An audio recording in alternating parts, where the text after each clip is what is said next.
ভারত পাকিস্তান যুদ্ধে কোন দেশ কার পক্ষে এবং কার কি স্বার্থ?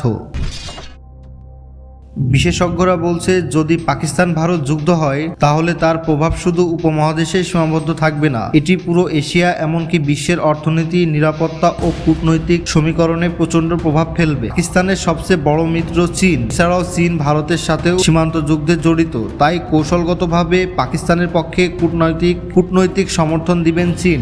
ভারতীয় সামরিক সরঞ্জামের সবথেকে বড় সরবরাহকারী হলো রাশিয়া। যদিও সম্প্রতি সময়ে পাকিস্তানের সাথেও সম্পর্ক জড়িয়েছে রাশিয়া, তবে রাশিয়া মূলত ভারতের পক্ষেই থাকবে এবং যুদ্ধ থামাতে কূটনৈতিক চাপ দিবেন দুই দেশের উপর। যুক্তরাষ্ট্র পাকিস্তানের সাথে আগের মতো আর মিত্র নেই। পাকিস্তানের সন্ত্রাস বিরোধী লড়াইয়ে অতীতে মিত্র হিসাবে ব্যবহার করলেও বর্তমানে যুক্তরাষ্ট্রের প্রধান মিত্র এখন ভারত, বিশেষ করে চীনকে ঠেকানোর লক্ষ্য নিয়ে। তাই যুক্তরাষ্ট্র উভয় দেশকেই সংযত থাকার আহ্বান করবে, কিন্তু ভারতের দিকে কিছুটা ঝুঁকে থাকবে।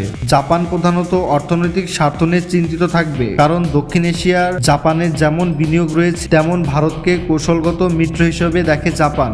শান্তির উদ্যোগে অংশ নিতে পারে দক্ষিণ কোরিয়া। ইরান পাকিস্তানের প্রতিবেশী, তারা সীমান্তে নজরদারি বাড়াতে পারে। সৌদি আরব উপসাগরীয় অঞ্চলগুলো পাকিস্তানের মিত্র আর্থিক সহায়তার দেশ বলে পরিচিত। পাকিস্তানের তেল ও বিনিয়োগ সহায়তা দিলেও ভারতের সাথে খারাপ সম্পর্ক চায় না তারা। তাছাড়াও ইন্দোনেশিয়া, মালয়েশিয়া, ভিয়েতনাম, থাইল্যান্ড সহ আসিয়ান দেশগুলো প্রধানত নিরপেক্ষ থাকতে পারে। পাক ভারত যুদ্ধ হলে এটি এশিয়া এবং উপমহাদেশেও ক্ষতিগ্রস্ত হবে বলে মনে করেন বিশ্লেষকরা।